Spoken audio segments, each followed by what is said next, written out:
எனது சமையலறைக்கு நல்வரவு.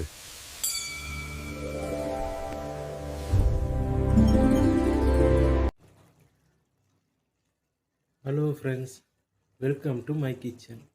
இன்றைக்கி நம்ம பார்க்க போகிறது உருளைக்கிழங்கு பட்டாணி கிரேவி எப்படி செய்யறதுன்னு பார்க்கலாங்களா? இது நீங்கள் புளி சாதம், லெமன் சாதம், தயிர் சாதத்துக்குலாம் சைடிஷாக வச்சுக்கிது நல்ல சூப்பர் காம்பினேஷனாக இருக்கும். வாங்க வீடியோக்குள்ளே போகலாம். வணக்கம், எங்கள் சேனலை மறக்காமல் சப்ஸ்கிரைப் பண்ணுங்க.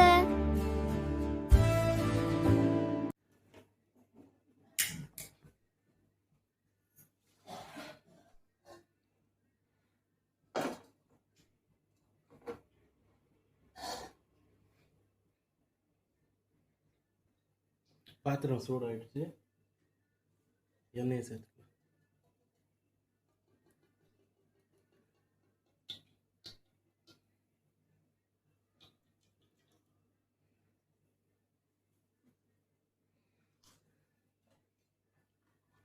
வெங்காயம்,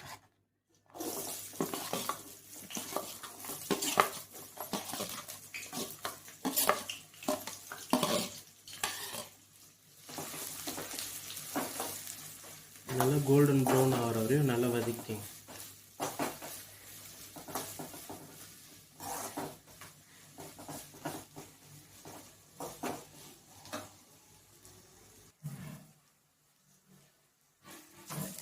வெங்காயம் நல்லா வதங்கிடுச்சு. இவ்வளோ வதங்கினா போதும். இந்த ஸ்டேஜில் இஞ்சி பூண்டு பேஸ்ட் சும்மா ஒரு ஸ்பூன் போதும். பச்சை வாசனை போகிற வரையும் வதக்கிங்க.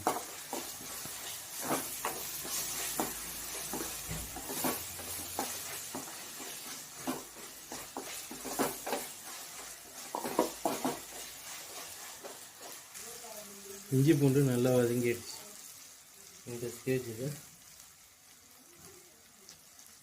நம்ம குட்டி குட்டியாக வெட்டி வச்சுருக்க உருளைக்கிழங்கு சேர்த்துங்க.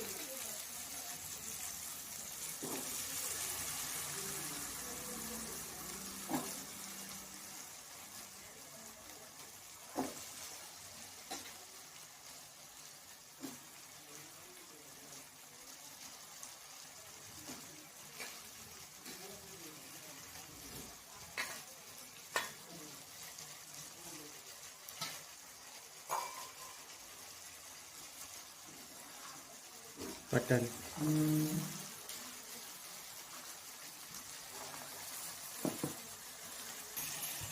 ரெண்டுத்தையும் சேர்த்து நல்லா கலந்து வைக்கணும்.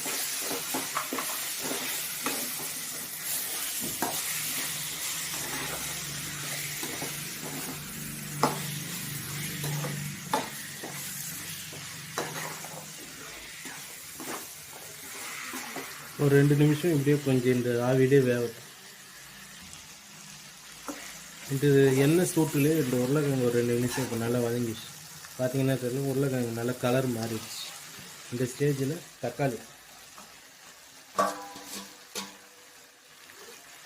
சேர்த்து நல்லா கலந்து வைக்கலாம்.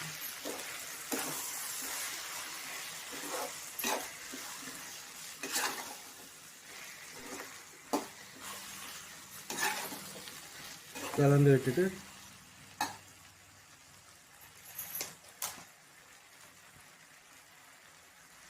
மஞ்சத்தூள் அரைச்சிக்கலாம்.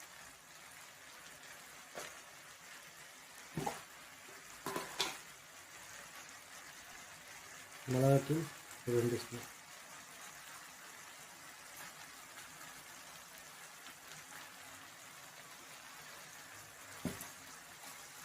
போட்டு மிக்ஸ் பண்ணிக்கலாம்.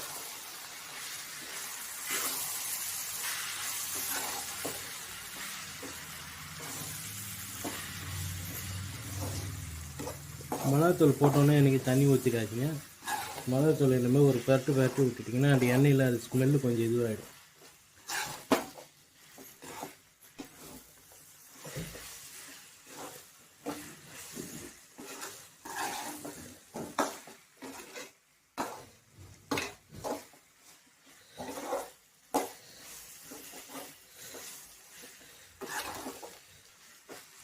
அவ்வளோதான். இப்போ இந்த உருளைக்கிழங்கு பட்டாணி வேகிறதுக்கு தண்ணி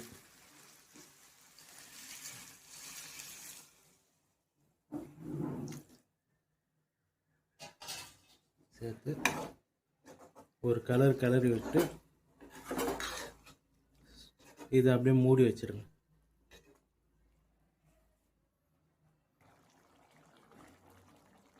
தண்ணி ஊற்றி இந்தமாரி ஒரு நல்ல ஒரு கொதி வந்துச்சு பார்த்தீங்களா? இந்த டைமில்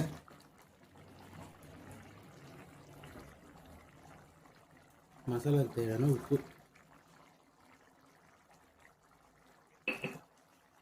உப்பு ஏன் கம்மியாக பண்ணுறேன்னு பார்க்காதீங்க. நான் ஏற்கனவே வெங்காயத்தில் உப்பு போட்டேன்.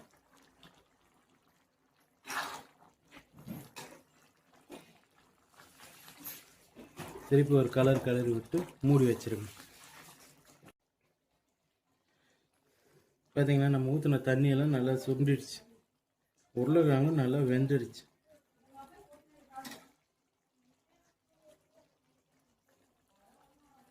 வெந்து போச்சு. இன்னும் கொஞ்சம் கூட இது நல்லா அப்படியே பிறண்டு வர விடுங்க. இந்த கொஞ்சம் நெஞ்சு இருக்கிற தண்ணியும் அப்படியே வற்றி நம்ம ஊற்றின எண்ணெய் வெளியே வரணும்.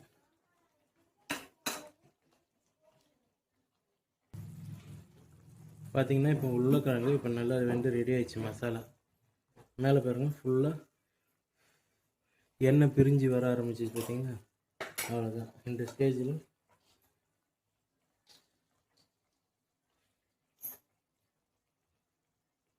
கருவேப்பிலை, கொத்தமல்லி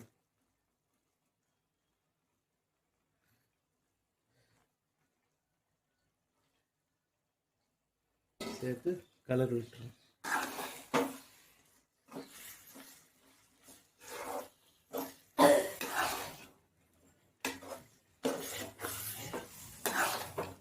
அவ்வளோதான் ஃப்ரெண்ட்ஸ், நம்மளோட உருளைக்கிழங்கு பட்டாணி தொக்கு ரெடி ஆயிடுச்சு. இது நீங்கள் தக்காளி சாதத்துக்கு, புளி சாதத்துக்கு, லெமன் சாதத்துக்குலாம் வச்சு சாப்பிட்டிங்கன்னா அருமையான சைட் டிஷ். ஓகேங்களா? இதை நீங்கள் வீட்டில் ட்ரை பண்ணி பார்த்துட்டு கமெண்ட் பண்ணுங்கள், லைக் பண்ணுங்கள், சப்ஸ்கிரைப் பண்ணுங்கள்.